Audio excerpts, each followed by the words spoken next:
জানিয়ে দেব সর্বশেষ আপডেট আন্তর্জাতিক সংবাদ। শুরুতেই গাজার পর এবার লেবাননে একের পর এক হামলা চালিয়ে যাচ্ছে ইসরায়েলি বাহিনী। এতে করে 3 দিনে বাস্তুচ্যুত 30,000-এরও বেশি মানুষ।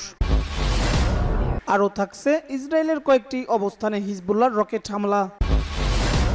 এদিকে বিশ্বকে এখনই বেছে নিতে হবে, শান্তি নয়তো অভিশাপ, বললেন নেতানিয়াহু। আরও জানিয়ে দেব ফিলিস্তিন রাষ্ট্র প্রতিষ্ঠায় বৈশ্বিক জোট ঘোষণা সৌদি আরবের। এবং সর্বশেষ লেবাননে ইসরায়েলি স্থল অভিযান হবে সংক্ষিপ্ত। এতক্ষণ শুনছিলেন সংবাদ শিরোনাম, এখন বিস্তারিত। জানিয়ে দেব সর্বশেষ আপডেট আন্তর্জাতিক সংবাদ। শুরুতেই গাজার পর এবার লেবাননে একের পর এক হামলা চালিয়ে যাচ্ছে ইসরায়েল বাহিনী। এতে বেড়ে চলছে নিহতের সংখ্যা। হিজবুল্লাহকে লক্ষ্য করে ইসরায়েলের ব্যাপক বিমান হামলায় নিহতের সংখ্যা 700 ছাড়িয়েছে বলে জানিয়েছেন লেবাননের স্বাস্থ্য মন্ত্রণালয়। আহত হয়েছে বহু মানুষ। শুক্রবার আল জাজিরার প্রতিবেদনে বলা হয়েছে, ইসরায়েলের সর্বশেষ হামলায় একদিনে 92 জন নিহত হয়েছেন, আহত হয়েছেন 150 শতাধিক মানুষ। লেবানন জুড়ে ইসরায়েলের ব্যাপক বোমা হামলার কারণে এখন পর্যন্ত প্রায় 5 লাখের বেশি মানুষ বাস্তুচ্যুত হয়েছে।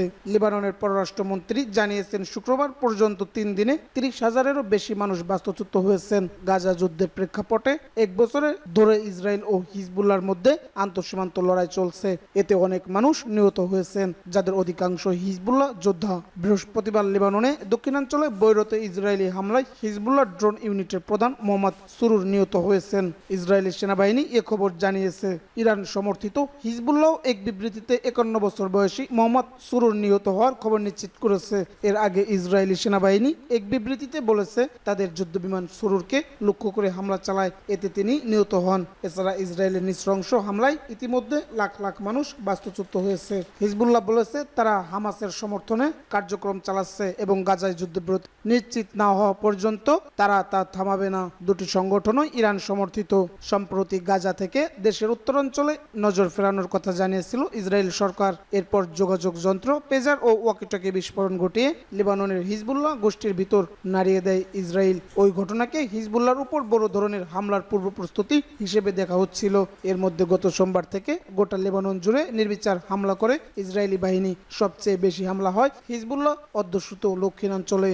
ইসরায়েলের কয়েকটি অবস্থানে হিজবুল্লাহ রকেট হামলা। লেবাননের সশস্ত্র গোষ্ঠী হিজবুল্লাহ ইসরায়েলের কয়েকটি অবস্থানে রকেট হামলা চালিয়েছে। শুক্রবার হিজবুল্লাহ এক ঘোষণায় জানায় যে, লেবাননের শহর ও সাধারণ মানুষের উপর ইসরায়েলের বর্বর আক্রমণের জবাব হিসেবে এই হামলা চালানো হয়। হিজবুল্লাহ জানিয়েছে, তারা গ্যালিলির নিম্নাঞ্চলীয় এলাকা ইলানিয়া, মোসাব এবং হাইফা জেলার কিরিয়াত আতাতে ফাদি 1 রকেট দিয়ে হামলা চালিয়েছে। ফাদি 1 একটি 200 মিলিমিটার ক্যালিবার রকেট, যা মাল্টিপল রকেট লঞ্চার থেকে ছোড়া হয় এবং এর সর্বোচ্চ পাল্লা 80 কিলোমিটার। লেবাননের আল মায়াদিন টেলিভিশন চ্যানেল জানায়, শুক্রবার দক্ষিণ লেবানন থেকে দখলকৃত ফিলিস্তিনি ভূখণ্ডের দিকে মধ্যম পরিসরের রকেট ছোড়া হয়েছে।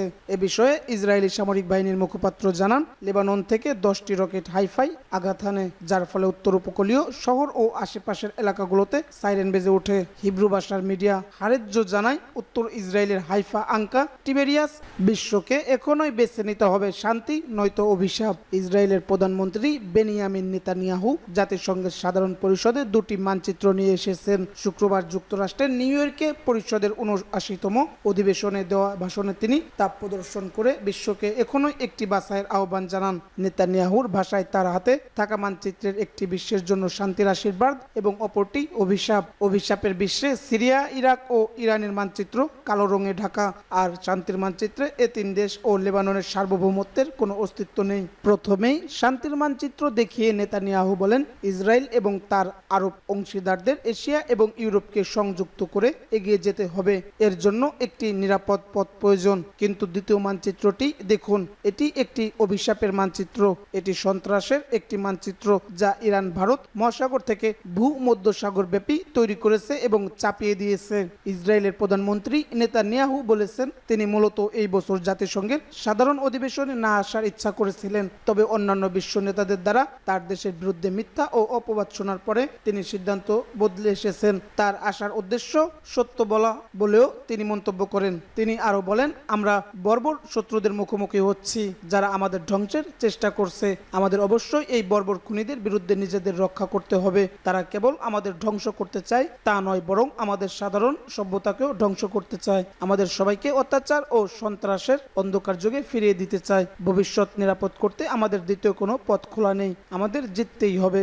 ফিলিস্তিনি রাষ্ট্র প্রতিষ্ঠায় বৈশ্বিক জোট ঘোষণা সৌদি আরবের শীর্ষ কূটনীতিক বৃহস্পতিবার এক নতুন উদ্যোগের ঘোষণা দিয়েছেন, যার লক্ষ্য একটি স্বাধীন ফিলিস্তিন রাষ্ট্র প্রতিষ্ঠা এবং দ্বিরাষ্ট্র সমাধান বাস্তবায়নের জন্য সমর্থন সংগ্রহ করা। একই লক্ষ্যে কয়েক দশকের আন্তর্জাতিক প্রচেষ্টা ব্যর্থ হওয়ার পর অঞ্চলটি এখন সর্বাত্মক যুদ্ধের দ্বার প্রান্তে। সৌদি পররাষ্ট্রমন্ত্রী প্রিন্স ফয়সাল বিন ফারহান এক সভায় তার বক্তৃতায় সময় দ্বিরাষ্ট্র সমাধান বাস্তবায়নের উদ্দেশ্যে বৈশ্বিক জোট উন্মোচন করেন। সেখানে আরব লীগ, ইসলামিক সহযোগিতা সংস্থা ও নরওয়ে অংশগ্রহণ করেছিল। প্রিন্স ফয়সাল জানান, জোটের প্রথম বৈঠকটি রিয়াদে অনুষ্ঠিত হবে। পাশাপাশি ইউরোপীয় ইউনিয়নের পররাষ্ট্র নীতি বিষয়ক প্রধান জোসেফ বোরেল বলেন, পরবর্তী বৈঠকগুলো রিয়াদ ও ব্রাসেলসে অনুষ্ঠিত হবে। প্রিন্স ফয়সাল আরও জানান, এই উদ্যোগটি আরব ও ইউরোপের যৌথ প্রচেষ্টা। তিনি বলেন, আমরা ন্যায়সঙ্গত ও সামাজিক শান্তি অর্জনের জন্য একটি নির্ভরযোগ্য ও অপরিবর্তনীয় পরিকল্পনা বাস্তবায়নে সর্বাত্মক প্রচেষ্টা করব। সৌদি পররাষ্ট্রমন্ত্রী জোর দিয়ে বলেন, দ্রুত যুদ্ধবিরতি ও দ্বিরাষ্ট্র সমাধানের দিকে অগ্রসর হওয়ার জন্য সম্মিলিতভাবে সিদ্ধান্ত নিতে হবে, যার প্রথম ধাপ হওয়া উচিত একটি স্বাধীন ফিলিস্তিন রাষ্ট্র প্রতিষ্ঠা করা। এদিকে ইসরায়েল গাজা উপত্যকায় অবিরাম বোমা বর্ষণ করে যাচ্ছে, এতে ভূখণ্ডটি ধ্বংসস্তূপে পরিণত হয়েছে। গত বছরের 7 অক্টোবর দক্ষিণ ইসরায়েলে ফিলিস্তিনি সশস্ত্র গোষ্ঠী হামাসের নজরবিহীন হামলার প্রতিক্রিয়া হিসেবে এ যুদ্ধ শুরু হয়েছিল। সেই হামলায় প্রায় 1200 মানুষ নিহত হয়েছিল।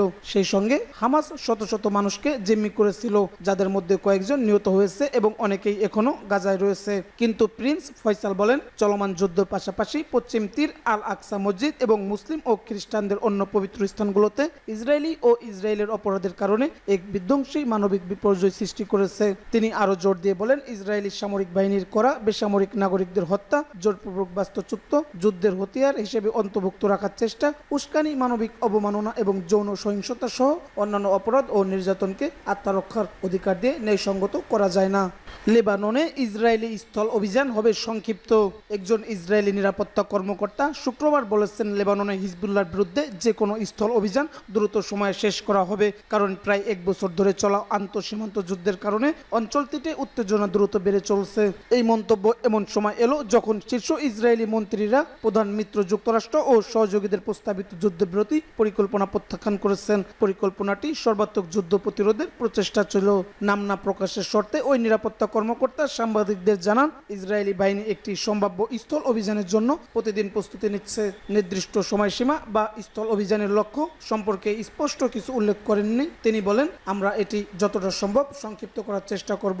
তিনি আরো বলেন, লেবাননে ইসরায়েলি সামরিক অভিযানের লক্ষ্য হল হিজবুল্লাহর ইসরায়েলের উপর হামলার ক্ষমতা কমানো, গোষ্ঠীটির সামরিক নেতৃত্বকে নির্মূল করা এবং সীমান্ত এলাকাকে তাদের যোদ্ধাদের থেকে মুক্ত করা। ফিলিস্তিনে সশস্ত্র গোষ্ঠী হামাস গত 7 বছরের 7 অক্টোবর দক্ষিণ ইসরায়েলে এক নজরবিহীন হামলা চালায়। সেই হামলার প্রতিশোধ নিতে ইসরায়েল গাজা ভূখণ্ডে যুদ্ধ শুরু করে, যা এখনো চলছে। অন্যদিকে হামাসের হামলার পরপরই হিজবুল্লাহ ইসরায়েলের উপর হামলা শুরু করে। ইরান সমর্থিত লেবাননের এই সশস্ত্র ইসরায়েলের গোষ্ঠীটি বলে তারা তাদের মিত্র হামাসকে সমর্থনে এটি করছে। অন্যদিকে ইসরায়েল এই মাসের শুরুতে তাদের যুদ্ধের লক্ষ্য বাড়ানোর ঘোষণা দিয়েছে, যার মধ্যে রয়েছে লেবাননের সীমান্ত বরাবর যুদ্ধের কারণে বাস্তুচ্যুত বাসিন্দাদের নিরাপদে ফেরত আনা। কিছু মন্ত্রী ও কর্মকর্তা দক্ষিণ লেবানন থেকে হিজবুল্লাহকে পুরোপুরি বিতাড়িত করার আহ্বানও জানিয়েছেন।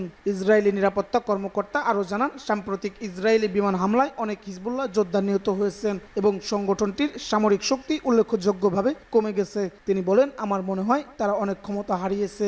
এর আগে ইসরায়েলি সামরিক প্রধান লেফটেন্যান্ট জেনারেল হার্জি হালেভি এই সপ্তাহ হিজবুল্লাহর বিরুদ্ধে স্থল অভিযান চালানোর সম্ভাবনা উল্লেখ করেছেন। নিরাপত্তা কর্মকর্তাও শুক্রবার বলেন, সব বিকল্প আলোচনায় রয়েছে।